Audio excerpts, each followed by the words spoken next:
pretty much controlled the government for, since that time. The last time they had, there were two parties in the United States, the Tories and the Democrats, and what made the Civil War, what made the Republican Party is the Civil War, and was put together by Lincoln and President Grant,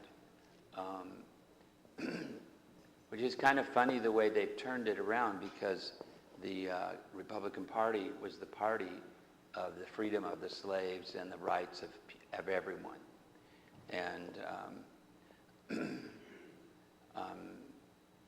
the Democrats come up with an ingenious plan to buy the minority vote, and through welfare and taxes and public schools and all kinds of things.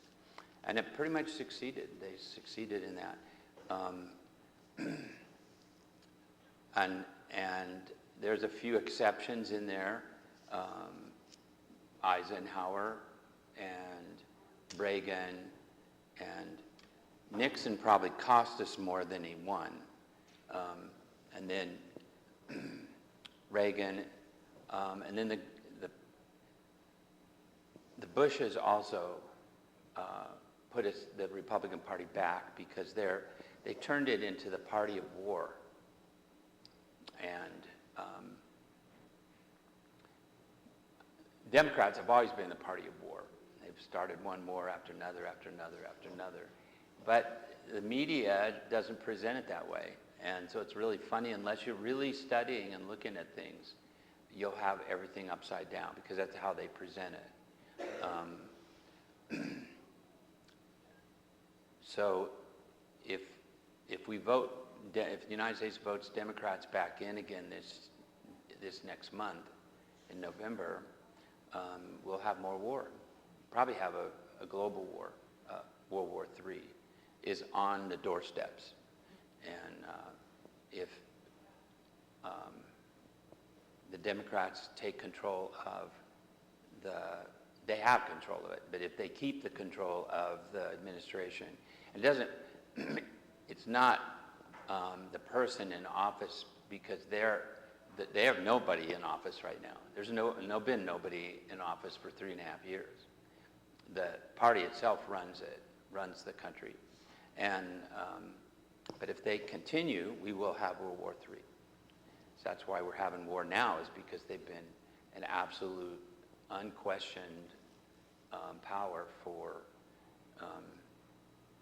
the last 3.5 years. And before that, they had Clintons and Obama, and even though Obama was really great at promoting himself as a person of peace, even won the National Peace Award, and but he started 14 wars, and during Obama's administration, they started wars, and they didn't start this thing where America is paying both sides of a war, but that started back in Roosevelt's time, because Roosevelt while he was still in World War II, he was rebuilding the Russian army. He had, realized that. That's just history.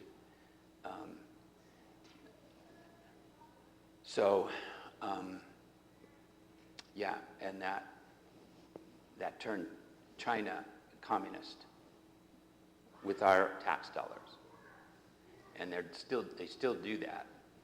Where did Hamas get their money? Right here. Where did Iran get its money? Remember, Obama could not get approval from Congress to give money to Iran, so he sent 2 American airplanes into Europe. He filled both these big jet airplanes with euros and francs and pounds. They couldn't use American dollars, but they used that. He packed them full, $8 billion. and they flew it down to Iran and just dumped it on their tarmac. $8 billion, and that's how they built their war machine, is that, you are giving Afghanistan, the Taliban, you are giving them $1 billion a month, every month, to build their war machine. When we left $80 billion of war equipment there for them to use. So a question comes to me. I was coming in the morning, and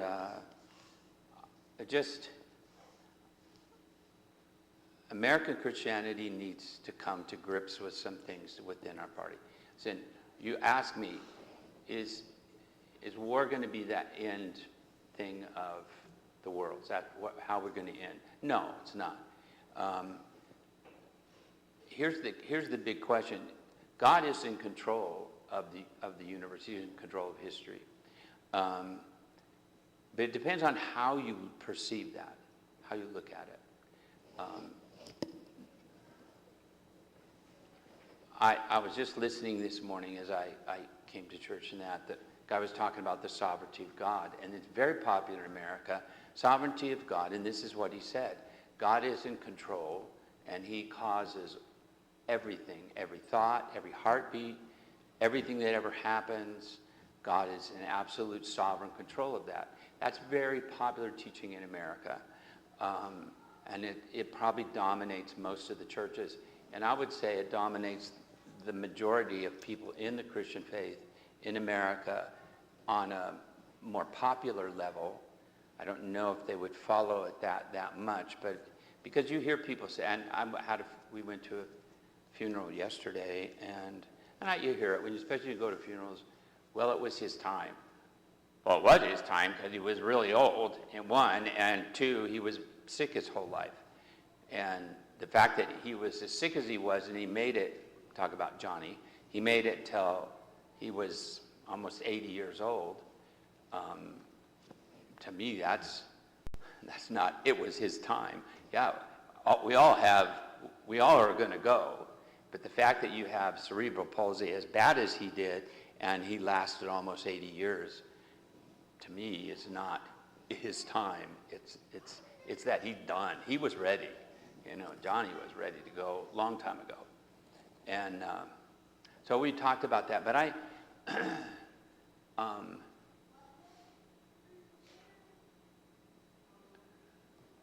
God can make people that he absolutely controls 100%. Their heartbeat, their thoughts, their motivation, everything. But they're not called people, they're called robots. He makes all kinds, he's got billions of species out there, and every single one of them are minutely managed and controlled through their genetics and their lions behave like lions, tigers behave like tigers, cows eat grass. And do they do anything else? No. They do exactly what they're designed to do. That's why I don't particularly understand having snakes as pets in your house, because that is not what snakes are designed for. You may think they are pets, but it's you who think that way. They don't think that way. Yes, they will, Nancy. They will eat you. And there have been cases of that happening. But we are not animals, and we're not robots. And God has put us in the world, and the reason we have war and turmoil is not because God likes that. It's because God has to mold us and make us into what he wants. And we do that. We've gone through Daniel, and we've looked at that very carefully. And, that's a question everybody, it's a question Joe brought up. Why do we have to go through all this suffering and all this things? And when Daniel asks the angel Gabriel, why? The big question, why? Gabriel says to Daniel, there will be persecution. There's going to be war. There's going to be suffering. And the three reasons were to refine, to purify, and to purge. So why is he refining it? If he controls every single thing we do and think and say, why is he refining it? Can't he get it together? Doesn't God know what he's doing? So why is he refining us if everything I say is from him? If everything I think is God's will?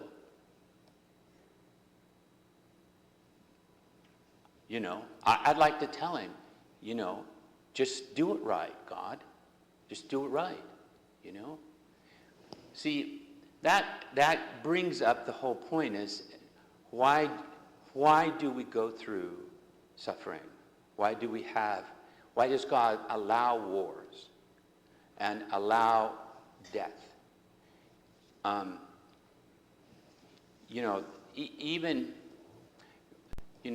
One things we have to think about through the question of death and think through the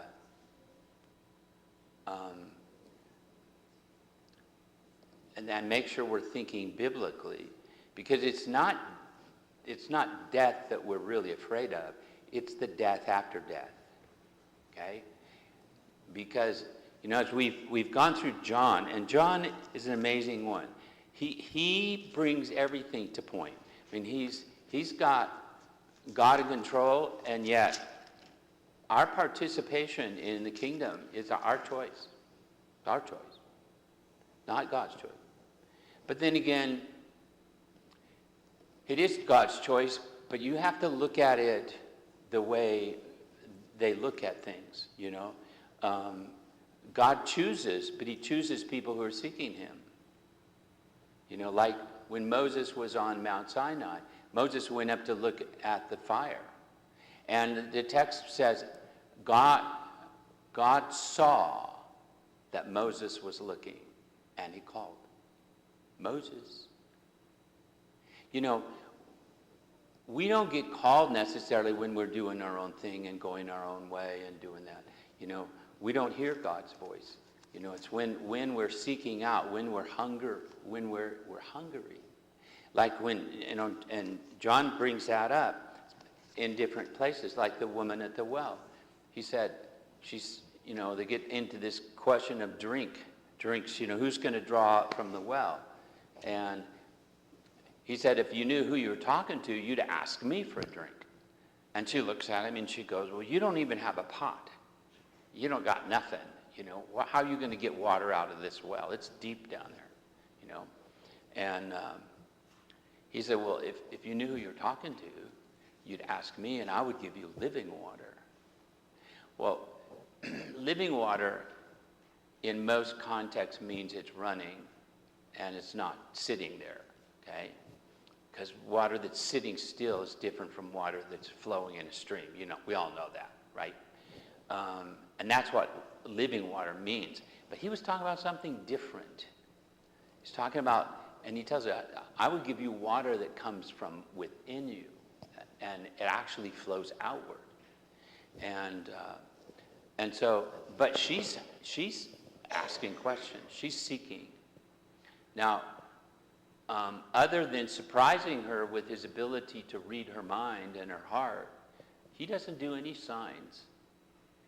That would have been a perfect example. He'd already turned water into wine, so he could have just picked up an empty jar and said, okay, here's some water, and there's water in it, right? He could have done that, but she wasn't looking for that. She was more interested in his conversation about her. And,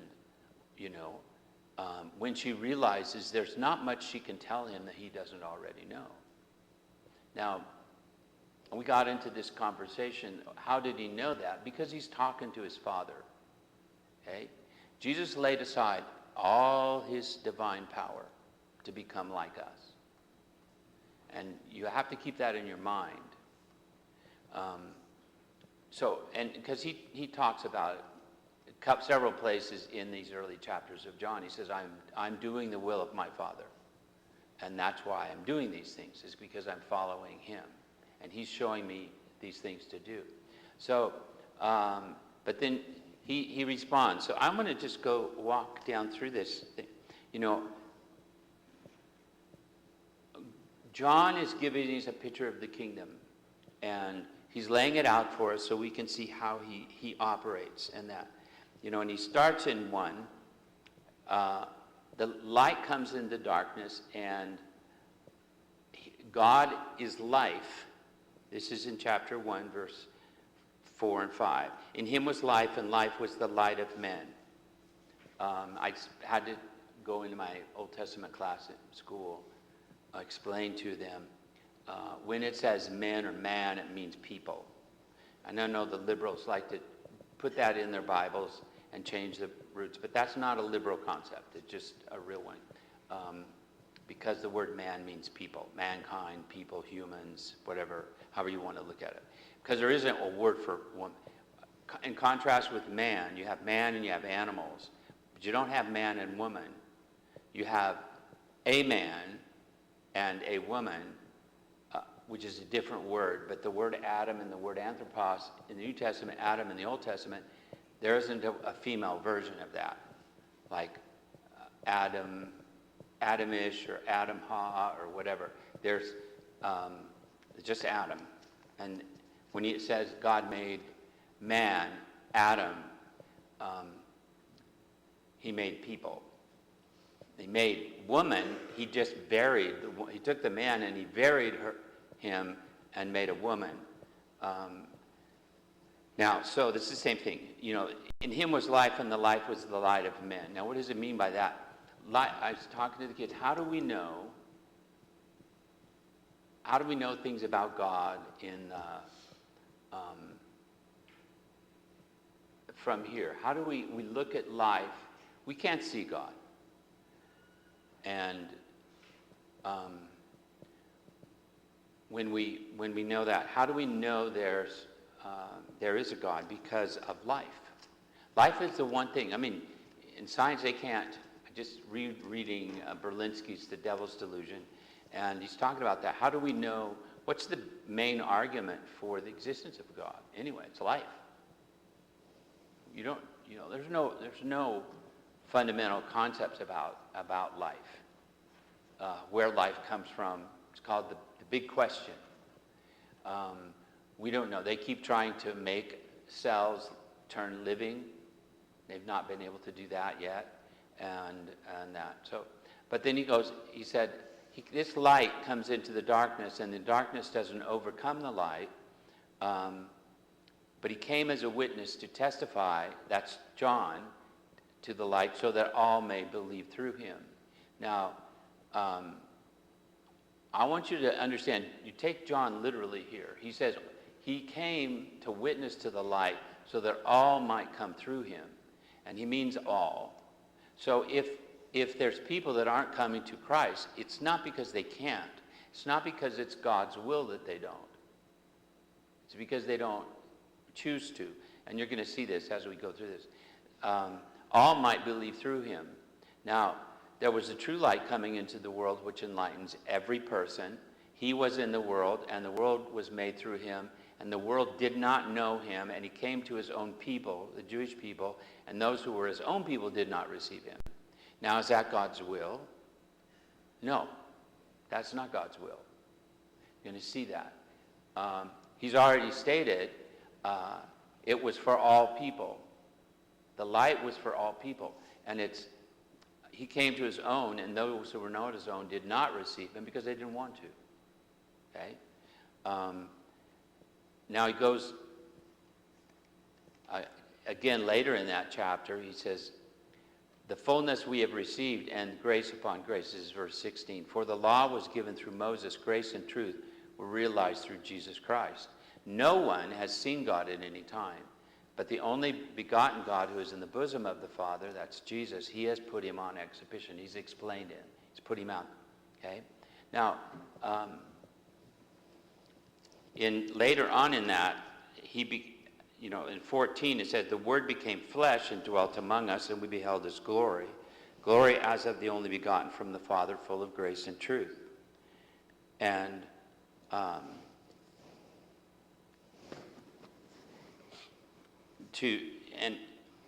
so Jesus is putting God on exhibition. He's bringing God to our level. So we should understand that God is real, and we should seek him out. But we don't do that. So what God has done, as he's brought about a rescue plan to rescue us. So he's come to us. He came to us. He became a person. He became a person through Jesus, the Son. And when we receive him, like when we're looking at this whole section, reading the story of, after the feeding of the 5,000, Jesus gets into a boat and he takes off back across the sea, back over to the Galilean side. He's on the Jordanian side, feeding the 5,000. Why did 5,000 Jordanians, not Jews, but people on the what they call it, the 10 cities side, why was there 5,000 people there on the hill? If you read the other Gospels, you'll find out why. Because Jesus went there. A man met him on the side of the hill in a big herd of what? Pigs. That's right. And this man was so filled with evil spirits that he was a danger to people and himself. Jesus healed the man, sent the demons into the pigs, and then he went back to the other side, to his side. Okay? Now, this is a little bit later. He comes back over to the side of Galilee, to the 10 cities, and 5,000 people show up. Why? Because of the man that was delivered of the legion of demons. Now, so when he's going back over, to the sea, they leave without him because he's up in the hills praying. It's very hilly on that side, more hilly than it is on the Jerusalem side. And so Jesus is up praying in the woods, and they leave anyway. They just leave because they see a storm coming in, so they get out there. Well, they got in the middle of the Sea of Galilee, and the storm came. And as usual, they're scared to death, and they think they're going to lose their life. And Jesus is walking in between the waves, or on the top of the waves, whatever. And, they receive him into the boat. Now, it's very interesting the way they do that. We receive Christ because we receive what he has to offer. And I got a picture of that in that when you're in a storm and you're in a small boat with 12 other men, right? And there may have been women in there as well. Taking in a person, just the effort to get the person in the boat over the side is a dangerous thing when you're already in danger, okay? And so you have this picture of these guys coming, the boat is going, it's rocking back and forth, and Jesus is walking on the water, and they receive him into the boat. Now, when we receive him, we bring him in. We bring him in everything he stands for. We bring him we let him come into our life, and the thing when you do that is he takes over. When you let Jesus come in your life, or when you bring him into the boat, you have to realize that you're bringing in whatever he's bringing with him, right? And I know that because people get this. In America, we're preaching this wrong. They say there's one thing Jesus comes with. He comes with prosperity and wealth and health and miracles and everything. And that is possible, but that's not likely. He's going to bring in refinement, purification, and purging. That's what he's going to bring with him. And he tells people that. I come here to bring peace. I come to make division between parents and children, between fathers and sons. He said, I come to bring division.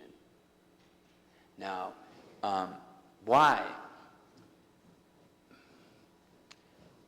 Because not everybody wants to be in the boat with Jesus.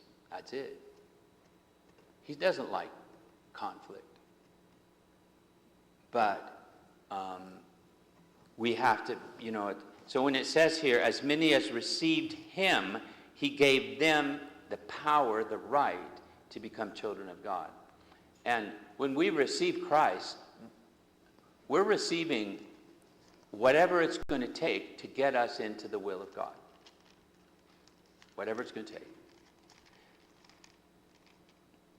See, for of his fullness we have received, and grace upon grace. For the law was given through Moses, but grace and truth were realized through Jesus Christ.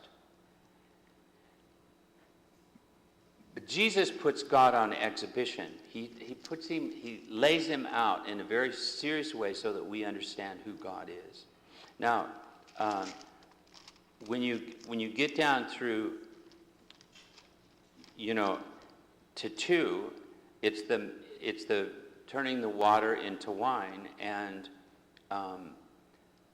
Jesus has some conversations with, he's staying with his family, his mother and his brothers in Canaan, and at the end of that Passover meal, after they see the miracles and they see what Jesus is doing, and then he goes to the temple and he cleans the temple out, and then he brings this conversation, and the authorities in the temple say, what sign are you going to give?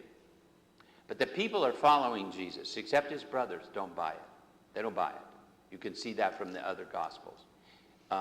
He mentions that they're there with him, and they go on into the feast, into the temple, and Jesus tells them he's not going with them, and then he goes later, and that's when he cleans out the temple. He doesn't want him with him when he does that. So he lets them go by themselves. So he's not in the middle of his conflict with the Jews. And they say, they want to know the sign. What sign are you going to give to show the authority that you have? This is 2:18. Jews say to him, what sign do you show us as your authority for doing these things? And Jesus said, destroy this temple, and in 3 days I will raise it up. So what's he talking about? Is he talking about the rocks? No. He's talking about himself. He said, you destroy me, you destroy this temple, and I will raise it in 3 days. Now, very interesting concept. And this is very early in his ministry. And they don't buy it at all. I mean, they don't have an understanding of it. It took 46 years to build this temple, meaning the rock structure, the stone structure. But he's not talking about that. And so after he's raised from the dead, it says the disciples remembered that he'd said this, and they believed the scripture and the word which he had spoken. Now, I want you to see that in contrast with the next. This is verse 2:22 and 23. He said they believed, because of the resurrection, they believed in the scripture that talked about the resurrection. And what's the most prominent one on the resurrection in the Old Testament? Anybody know? Remember what it is? Destroy this temple in 3 days. I will raise it up. What story symbolizes that? Old Testament story. 3 days I'm going to be in the belly of death. Jonah. Yeah, Jonah. So he's saying to this, they believed the scripture and the word which Jesus had spoken. And now he was in Jerusalem at Passover, and during the feast, many believed in his name. Notice that. Observing the signs which he was doing. Now, did you notice the difference? It said they believed in the scripture. The next part said they're observing the signs that he was doing, and they believed in his name. But, this is 24, Jesus on his part was not believing them. Now, translation, mine says in trusting. He didn't trust them. But that's what belief is. It's the same word in Greek, not two different words. Okay, it's the same one. He didn't believe in them, and because he did not need anyone to testify concerning man, for he himself knew what was in man. Now, I don't have it here, but I had the picture of the peach last couple of weeks. You know, I use that to describe choice, okay? Because choice is about action, it's about plans, and it's about motivation, isn't it? We make a choice, which takes an action to do that. You know, if I want to do something, I have to actively pursue it. I act upon what I'm going to accomplish, you know.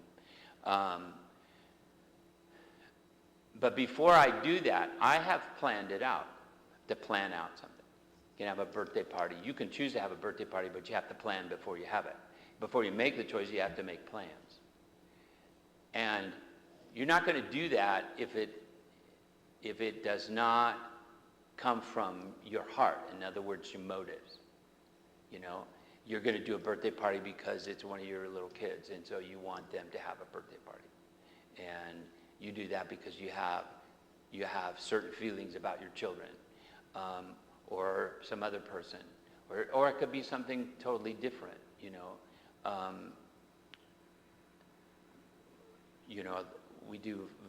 We do children's ministry around here. We've done a lot, and in the past we've had, at our VBSs and that, we've had 100 kids at those events. And but you don't do it unless you plan it ahead. And then you have to act on those plans. And so and it's a lot of work, and it takes some money, and it takes a lot of work to do a VBS, Vacation Bible School. But if you don't plan it, it's not going to happen. We know that. But why would we if we know something's to be a lot of work and it's going to cost us, why would we do it? And so that comes down, why do we do things, comes down to motivation. Now, according to Paul's thinking, there's only, motive comes from the heart. And there's only 3 actions in your heart: faith, hope, and love. And all 3 are motivations. What we believe, what we hope for, and definitely what we're passionate about. Those things motivate our decision making. And they make us think ahead and plan. A lot of times I plan in my sleep, So when I'm waking up, I'll write poems, I'll do all kinds of things, because by the time after an hour or so after I wake up, I forget everything. So I used to keep a pencil notebook by my bed, and so when I'm waking, I don't have it there, but I do that a lot, and I will write things down that come from inside, and at night, a lot of times you get those kinds of things in your mind. So what we hope for, little girls, as they're growing up, they build what they call a hope chest. What's a hope chest? They are planning to have their own family. And little girls plan that because that's what their hope is, that they will be able to do that. Now, when little girls don't have that hope, it is a national problem. Do you realize that? It's a national problem. China's going through it right now. They're having huge problems because all of their TV, movies, and everything, where girls find the life. But when you watch those kids, and it's true with the Korean idols and stuff like that too, they're unhappy. Those kids are very, very unhappy. One of the most heartbreaking things I ever did, I only did it once. I did a search on suicides among Korean idols, and I will never do that again, ever. That was heartbreaking. It's a heartbreaking discovery. of information that I probably didn't need. Oh, not probably, I didn't need it. And I don't, but because those idols, their hope is gone. You can only be an idol so long, but if that's what you dreamed about, and they ruin their lives by being idols. Once they become an idol, their life is ruined. And what happens in culture is in China and in Korea and Japan, they have huge organizations of girls that train and prepare and hope to be an idol. But that's a false hope. It's a false hope. And so what happens is they have a crushing depression on their culture in those countries. And those girls have lost their hope to be a family. And because do you ever see that promoted in the idols films and everything else? No, you don't. You see prosperity and popularity promoted. But that's a false hope. And so they lose their hope. And is it just a personal thing? No, it's a national problem. Because none of those countries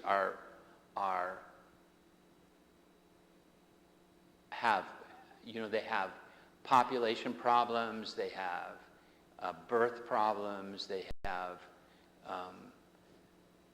all kinds of problems, and that creates financial problems, market problems, all kinds. It just creates problems. And so without hope, a country will fail without hope. And we're starting to do that here in the United States. We're starting to lose our hope in the future. If you lose your hope, Same thing with faith. If you don't have faith, what do you put faith in? We have 100 years ago, just in the state of Wisconsin had 6,000 one-room schools in it. 6,000. So what does that mean? It means that children are being raised in a family environment, because there's usually a small group of people that run the one-room school, okay? And they're like parents to the children. The parents are involved, because that one-room school teacher's not going to survive without parental involvement. And she doesn't replace, but she represents the parents. And if little Johnny doesn't behave, all she has to do is say one thing, and he's in trouble. Here, parents get in trouble. If they go to school, you go to school and complain, you'll be in trouble, maybe even arrested. But back in the old days, like, Little House on the Prairie, you see that. But when the kids were bad, the kids got in trouble at school, and then they got in trouble again at home. And what we didn't want America, and as Christians as well, did not want to take care of their children. So they believed, they trusted, they put their faith that the government would do a better job. Like they convinced me a long time ago, because I had a choice. Being a clergy, I had a choice to participate in Social Security or not. You don't have a choice now. But in 1970, I had a choice. 1971, I had a choice. And I was convinced that they would do a better job. I can't, and if any of you know me very well, I can't handle money. I just don't touch it. I just leave it. Diane does all that, because I can't remember what's in there anyway. So we've just learned this better. So I thought, well, maybe the government would be a better job at money than I obviously am not at. And so I gave them my money. Now I don't have any money, because they spent it all on their wars. Way back then it was Vietnam, and then it was another one, and then another war, and another war, and another war. And as President Johnson, he said, well, we're in a war. We better use that Social Security in the general fund to fund our war. And so Lyndon Baines Johnson put Social Security under the general budget, and it's gone, you know. Because listen, if I worked my whole life, and I'm still working, but you can save a penny, 1 penny, and reinvest it, and you'll become a millionaire faster. In fact, I saw it yesterday. If on just a minimum income level with just 1 penny, you can reach 5 million by the time you retire. Now think about that. If I just invest 1 penny one day to the next day, in the years that I've worked, I would have now $5 million. Now, so when the government says we don't have Social Security, what are they saying? That's my money that's invested. It's not theirs. It's mine. They spent my money, and most of it went to war. The next budget was welfare, you know, welfare problems. Now, so what we did, we believed that the government would take care of our money. We believed that the government would do a better job. The same people that have my Social Security money, the same people will do a better job training my kids. I only believed them one time, and I lost. And so when I came here to Jerome and I had 3 babies, I said, I'm not trusting them again. And I started schools here. Now, I didn't start schools for money. This building was full then, 200 people here. And, but I started schools. I started schools because I don't believe in government. I don't have faith in government. So there's 3 things. That's a long illustration. 3 things that we have in our heart that will make us or destroy us. Faith, hope, and love. You know, when Jesus was, he's saying unless, you know, he's talking to the Pharisees. I'm kind of going through this morning with that. He says to them, he says, the reason you can't understand what I'm saying, and he changes, and he says, he tells them, he says, you search the scriptures because you think in them you have eternal life, but these are what testifies of me, he's talking about. And you're unwilling to come to me so that you may have life.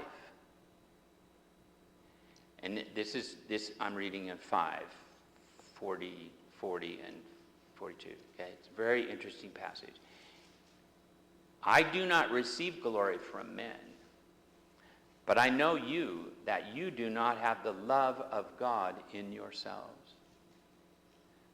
So he bounces, you know, he has these 3 words. Paul uses them.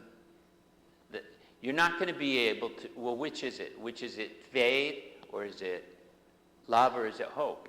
What's all 3? It's motivation. All 3 come from the heart. And out of the things that we hope for, we believe in, and we love, we plan. We plan. The most free thing you have in your life is your motives, your heart. Nobody can cause you. Nobody can force you to believe what you believe. Nobody can make you love what you love. You know, like teens are always going, well, you can't help what you love, you know, or who you love. No, but you can think it through. You have to think it through. The thing is, you know, and I've had, remember I'm not going to say a name, and don't say it if you do know, if you figure it out, but somebody having this conversation, well, who do we love? I said, well, put the names down, write them down. She didn't actually write them down, but I said, who do you really, really look up to? Name the guys that you totally respect and trust with your life. And she named 5 or 6 guys, And I said, your boyfriend isn't like any one of them. None of them.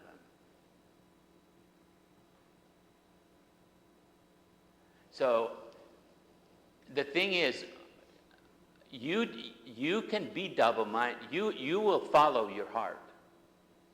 But the problem isn't the heart. The problem is in thinking through the stuff that we choose that doesn't agree with our heart. And the Bible has a word for that. It's suneidesis. In Latin, it's conscience. You have the ability in your inner person, your mind, that your body, which has emotion, and we react emotionally to everything we think. Okay, it's an effect. You can't cause your feelings, but you can affect them. You can't just say, unless you're an actor, but the actors figure out how to do it. But you're going to respond emotionally to what you're thinking and the choices you make. And if they don't agree with your motive, your conscience will tell you that. Right? Now wait a minute. That plan doesn't agree with my hope. I like Oriental films. You guys are going to figure that out, so I'll just tell you right up front. But I like, because they're more real, sometimes too real. But I got into a string of Chinese films, and it's depressing. I mean, it's so depressing because they have to be wealthy and they have to be drop dead gorgeous, or they just can't have a life. And that's not life. That isn't life. But the sad part about it is I go to churches where that's what they teach. That is exactly what they teach. They go through the Bible and they handpick out all the verses that have to do with living in wisdom and prosperity. That's wisdom. Okay? It's not a promise. You have to learn that soon in your life. You guys that are young Christians, you have to learn that too. Wisdom literature is my choices. God doesn't promise me anything. He doesn't. If I live a wise life, like if I smoke all my life, it's going to have an impact. The first impact it's going to have is on your pocket. As smoke is expensive. So is beer. It's very expensive. But you'll pay for that over time. If you don't live that way, you won't pay for it over time. But you may have some other problems, right? Overeating, or you might, you're too anxious, and anxiety can produce a lot of health problems. So living in wisdom will create positive results. Not living wisely will create negative results. But that's not promise. I mean, yes, God promises you that, but he doesn't have to deal with it. You're dealing with it. You deal with your own choices, right? But when people preach, I'm going to talk about that tonight because we're in chapter 3 in 1 Corinthians. So we're going to go over that. I'll have fun with that. It's probably in the top 10. I don't know which one, but it's the top 10 most misused passage in the scripture is 1 Corinthians chapter 3. And their works are burned. What does that mean? We'll talk about it tonight. And but if my thinking, my planning does not agree with my heart, my conscience will ring a bell. Like my ears, when their battery starts to go, they dingle. Okay, it's really annoying. Okay, but I'm supposed to change them every week anyway. Before they do that, but I'm cheap. If I can get 6 or 7 days out of the batteries, I'll do that rather than change them every 5 days and not have to listen to that annoying sound. But the annoying sound to me is having batteries last longer. To me is more important because that's That's what moves me. So anyway, if you have that in your personality, if you make a plan, and the plan is going contrary to your heart's motives, which is hope, faith, and love, it will ring, and it's louder than my ears bite, a lot louder, because it will create guilt, anxiety, depression, all kinds of things. Okay, if you're living if your heart's going this and your mind's going that way, can people love Jesus and love God in their heart and have the wrong plan? Yeah. Can you love God supremely and self supremely? No. Can you love, Jesus talks about that all the time. He says it he changes the story 100 different ways. Talks about the tree with different fruit, talks about the water that's bitter and sweet, talks about the house that's on the sand and the rocks. And the answer to all those, can you do that? The answer is no. But he's talking about the heart. He's talking about motivation, faith, hope, and love. Okay?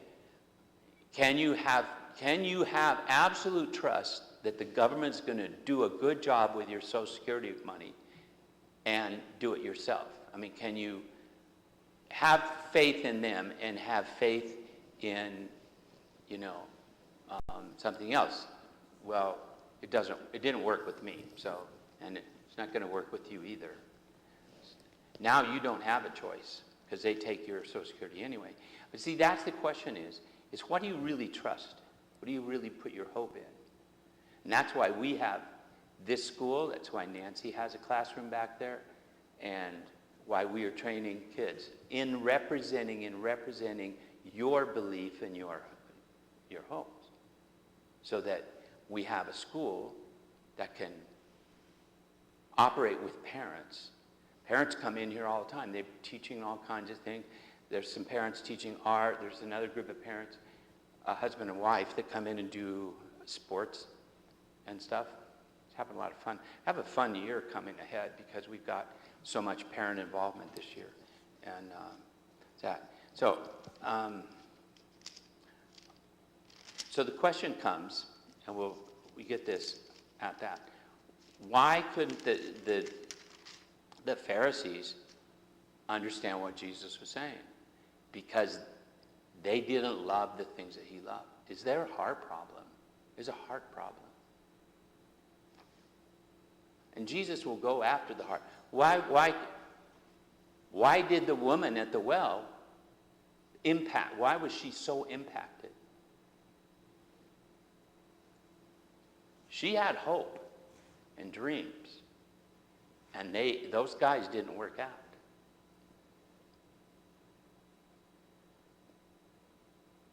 And Jesus did give her, he said, well, I brought so-and-so with me. I think he'll work out. Did he do that? No, he didn't do that. Because she was looking for these guys to do something that they could not do. He said, if you knew who you were talking to, you would ask me for living water. Don't go back to town and get another guy. You come to me and I will give you living water that will continue, and it will come from inside of you. He touched her heart, her hopes, her dreams, her passions. That's what he did. Same thing with Nicodemus. He was going after his hopes too. But see, his hopes were all in Pharisaical, and he touched him. He changed Nicodemus. You're going to see later in the book, Nicodemus comes back again a couple of times. So he was at the crucifixion too.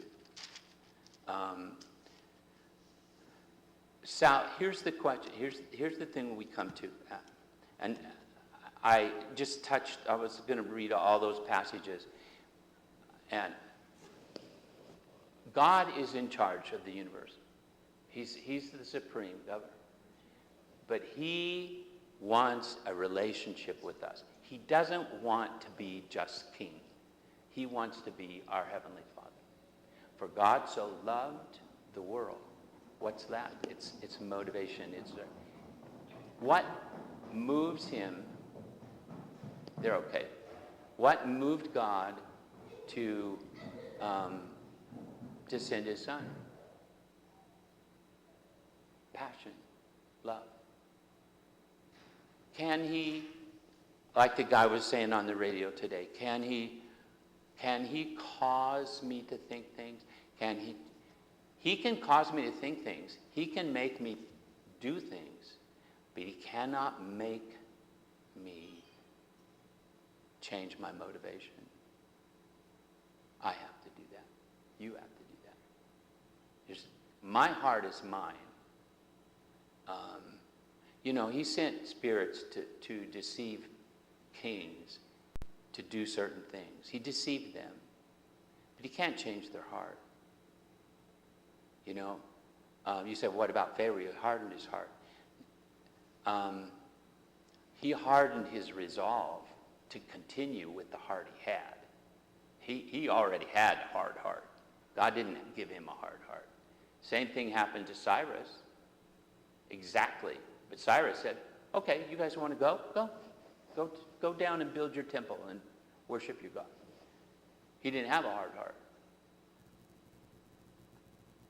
Almost exactly the same situation.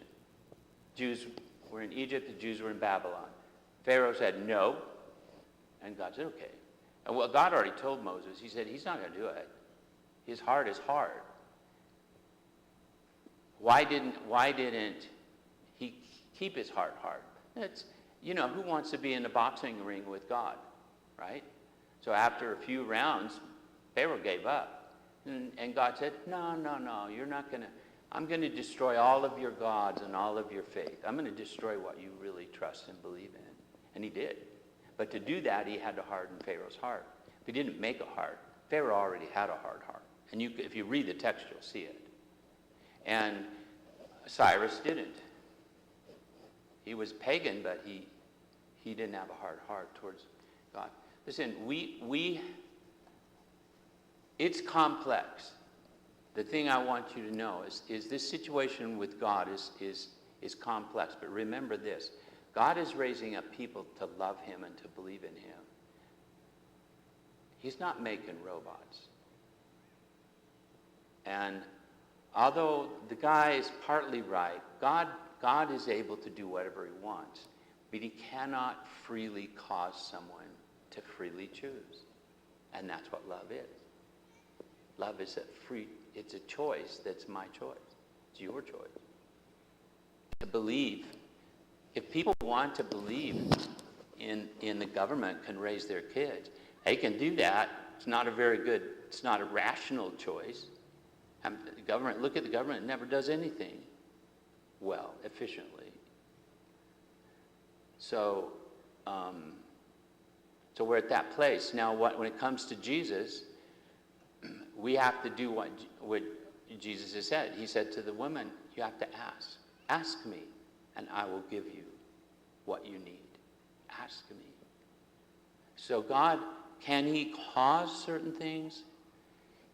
Yeah, but our hearts are ours. They're not his. Our hearts, unless you give Jesus your heart, it belongs to you. And even after you give him your heart, you still have to continue to do it. God will challenge, God will test you, and he'll refine you, and he'll purify you. If that wasn't true, then why doesn't God just make us the way he wants us? Just do it like that. Because that's not the way it works. And I know people are trying to glorify God by giving all these big bombastic things about God can do whatever he wants and he can cause whatever he wants. But that's not really true. God made you in his image, and that means you have your own choice. If we're in his image, who causes him? If all our choices are caused, if your time is up and you have to go, well, who's pushing his button? If that's the way it works to be in the image of God, then who's causing God? No, he makes his own choices. And you too. You have to too. the hard part is that when we get to refine our thinking and our choices in agreement with the choice. If we choose to follow Jesus, we have to make everything fit that. Because if that's the passion of our heart, that's what we hope and believe in, then you have to change your thinking, don't you? Yeah, well, this isn't going to agree with me. Now, see,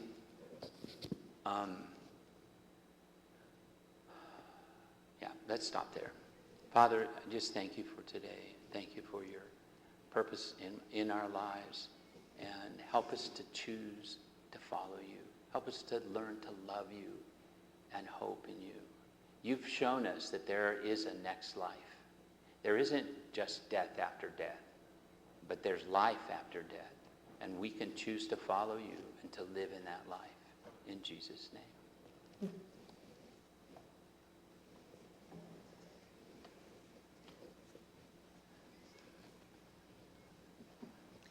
Okay, let's stand up.